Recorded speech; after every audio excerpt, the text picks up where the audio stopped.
Bonjour, dans cette vidéo, nous corrigeons l'exercice numéro 12 de la quatrième série d'algèbre 2. Dans cet exercice, on considère lambda appartenant à R et les trois polynômes suivants. P1 qui est égal à lambda plus x carré, P2 qui est égal à 1 plus lambda x plus x carré et P3 qui est égal à 1 plus x plus lambda x carré. Dans la première question, on cherche à déterminer lambda pour que P1, P2, P3 soit une base de E qui est égale à R2 de x, c'est-à-dire E c'est l'espace vectoriel des polynômes de degré inférieur ou égal à 2. Maintenant, pour que P1, P2, P3 soit une base, il faut que le déterminant de la matrice des coordonnées des vecteurs P1, P2, P3 dans la base canonique de E soit différent de 0. La matrice de coordonnées des vecteurs P1, P2, P3 dans la base canonique de E est donnée comme suit. Je note ici que la base canonique de EB c'est égal à 1, x et x carré, parce que E c'est, comme on a dit, l'espace vectoriel des polynômes de degré inférieur ou égal à 2, donc la base canonique c'est 1, x et x carré. Maintenant, pour trouver la matrice s'écrit sous cette forme. Je pose ici P1, P2 et ici c'est P3. Ici je pose les composants de la base canonique. Donc c'est 1, x et x carré. Maintenant je passe. J'ai multiplié dans P1, j'ai multiplié 1 par lambda. J'ai multiplié x par 1, j'ai multiplié x carré par 1. Pour P2, j'ai multiplié 1 par 1, j'ai multiplié x par lambda, j'ai multiplié x carré par 1. Pour P3, j'ai multiplié le 1 par 1, le x par 1 et le x carré par lambda. Donc, c'est la matrice de coordonnées des vecteurs P1, P2, P3 dans la base canonique de E, c'est-à-dire dans la base canonique 1, x et x carré. On passe maintenant pour calculer le déterminant de cette matrice.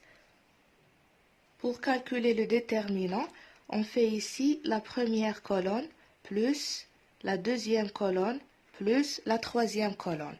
Donc on obtient lambda plus 1 c'est lambda plus 2, 1 plus lambda plus 1 c'est lambda plus 2, 1 plus 1 plus 1 plus lambda c'est lambda plus 2. Et on garde la deuxième colonne et la troisième colonne. Maintenant on fait sortir lambda plus 2. Voilà, on obtient lambda plus 2 facteur du déterminant 1, 1, 1, 1, lambda 1, 1, 1, lambda. Donc, pour obtenir ici 0 et ici 0, il suffit de faire le 1 moins 1 et le 1 moins 1. Donc, on va faire la deuxième ligne moins la première ligne et la troisième ligne moins la première ligne. Et on obtient lambda plus 2 facteur 2. Ici, c'est 1, 1, 1, on a gardé la première ligne.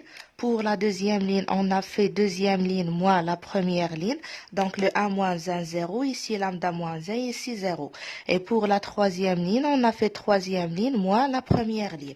Donc c'est 0, 0. Et après ici, c'est lambda moins 1. On remarque ici qu'on a une matrice triangulaire supérieure parce que les éléments qui sont au-dessous de la diagonale sont nuls. Alors, le déterminant c'est égal à 1 fois lambda moins 1 fois lambda moins 1. Et on a démontré dans l'exercice, je pense c'est l'exercice numéro 10, que pour une matrice triangulaire soit supérieure ou bien inférieure, le déterminant c'est égal le produit des éléments de la diagonale. Donc ici c'est 1 fois lambda moins 1 fois lambda moins 1, donc c'est égal à lambda moins 1 au carré. Alors le déterminant est égal à lambda plus 2 fois lambda moins 1 au carré. Alors, le déterminant, c'est égal lambda, on a dit c'est égal à lambda plus 2 fois lambda moins 1 au carré. Donc, pour que le déterminant soit différent de 0, il faut que lambda plus 2 soit différent de 0 et lambda moins 1 au carré soit différent de 0. Ce qui veut dire que lambda doit être différent de moins 1 et lambda différent de 1. Donc, comme le déterminant est différent de 0 si et seulement si lambda différent de moins 2 et 1, alors on peut déduire que P1, P2, P3 est une base de E si et seulement si lambda est différent de moins 2 et 1.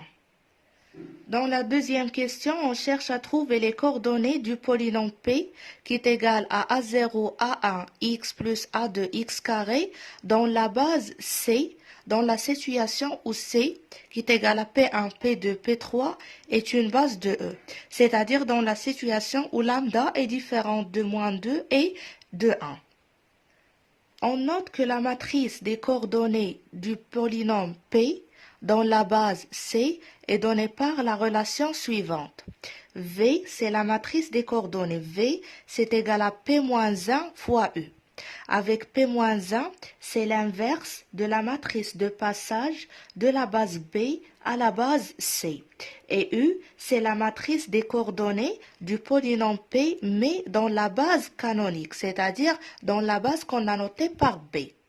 Voilà, ici j'ai fait V, c'est la matrice des coordonnées, on a dit du polynôme, ce PC polynôme, dans la base C. P-1, c'est la matrice de passage de la base C à la base B. Autrement dit, c'est égal à l'inverse de la matrice de passage de la base B à la base C. La matrice de passage de la base B à la base C, on la note par P. Et U, c'est la matrice des coordonnées du P, mais cette fois-ci, c'est dans la base B. Et V, c'est dans la base C. Alors, pour trouver la matrice des coordonnées V, on doit calculer la matrice de passage P, on doit calculer son inverse P-1, et après, on doit écrire la matrice des coordonnées du P dans la base B. Pour calculer la matrice de passage de la base B à la base C, qu'est-ce qu'on fait?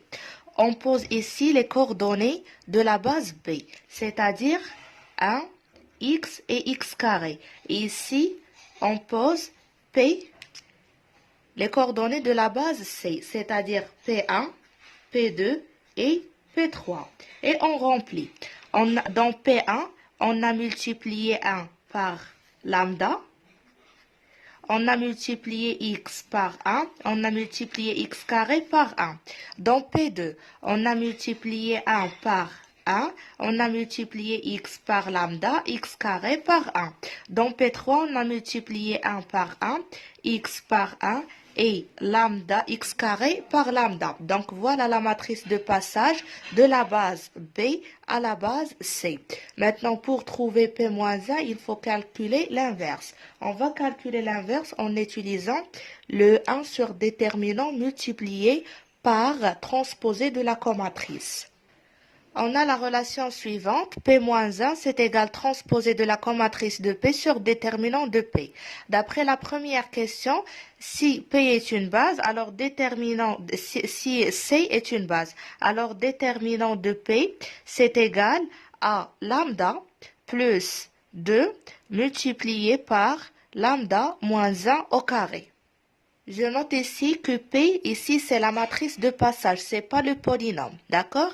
P1, P2, P3, c'est le polynôme, mais P, c'est la matrice de passage. Alors, on passe maintenant pour calculer, transposer de la comatrice, mais avant, on calcule la comatrice de P. Pour calculer la comatrice de P, il faut calculer les cofacteurs. Les cofacteurs sont les éléments de la matrice comatrice de P, c'est-à-dire delta 1,1 qui se trouve dans la première ligne, première colonne, delta 1,2 qui se trouve dans la première ligne, deuxième colonne, delta 1,3 se trouve dans la première ligne, troisième colonne, et ainsi de suite. Il faut calculer chaque élément de cette matrice. On commence par delta 1,1. Pour calculer lambda 1,1, on a vu déjà ça dans l'exercice précédent, l'exercice numéro 11, mais c'est bon. Je rappelle, on fait moins 1 à la puissance 1, la première ligne, première colonne, fois le déterminant qui me reste lorsque je barre la première ligne, la première colonne. Il me reste lambda 1 lambda. Donc ici, moins 1 puissance paire, donc c'est 1. Et le déterminant ici, c'est lambda carré moins 1. On fait la même chose pour calculer les autres cofacteurs. Voilà pour delta 1, 2, on a moins 1 à la puissance 1. Plus 2, première ligne, deuxième colonne, multiplié par le déterminant qui me reste lorsque je barre la première ligne et la deuxième colonne. Il me reste 1 lambda. Donc ça fait lambda moins 1 avec le moins 1, c'est 1 moins lambda. pour delta 1, 3, on fait moins 1, la puissance 1, plus 3 fois le déterminant qui me reste lorsque je barre la première ligne et la troisième colonne. Donc, s'il me reste ici 1, lambda 1, 1, alors ça fait le 1 moins lambda parce que ici j'ai moins 1 à la puissance 4 qui est pair. Donc voilà, après les calculs, on trouve que delta de 1 c'est égal à 1 moins lambda, delta de 2 c'est lambda carré moins 1, delta de 3 c'est 1 moins lambda, delta 3 1 c'est 1 moins lambda, delta 3 2 c'est 1 moins lambda, delta 3 3 c'est lambda carré moins 1. Donc, on remplace chaque cofacteur par sa valeur.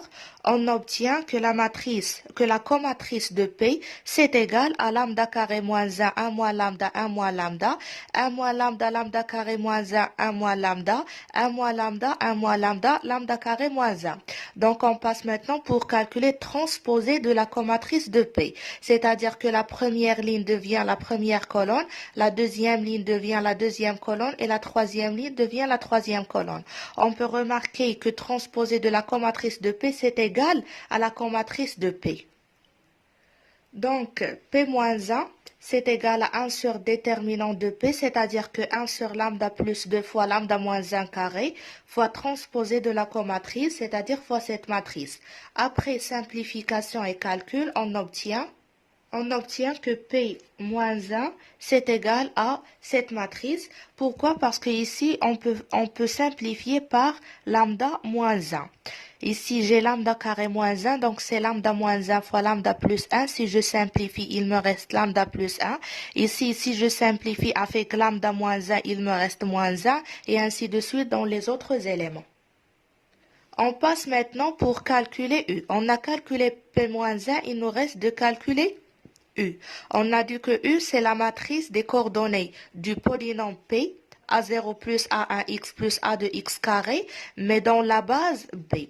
Alors, j'ai créé ici les coordonnées de la base B. C'est 1, x et x carré. Donc, pour obtenir la matrice des coordonnées du P dans la base B, qu'est-ce qu'on fait? Ici, on a multiplié le 1 par A0. Voilà, je mets ici A0.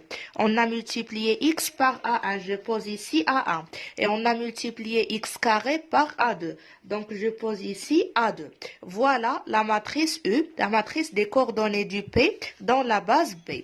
Donc, pour obtenir V, la matrice des coordonnées du P dans la base C, il suffit maintenant de multiplier cette matrice par cette matrice colonne.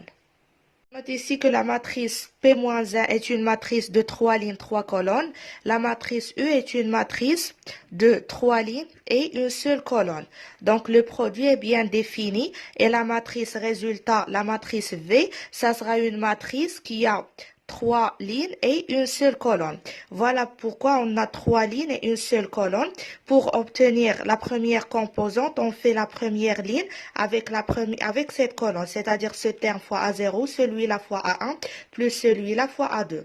Et on note le résultat ici. Pour le deuxième coefficient, on fait la deuxième ligne avec cette colonne. Donc, ce terme fois A0 plus celui-là fois A1 plus celui-là fois A2.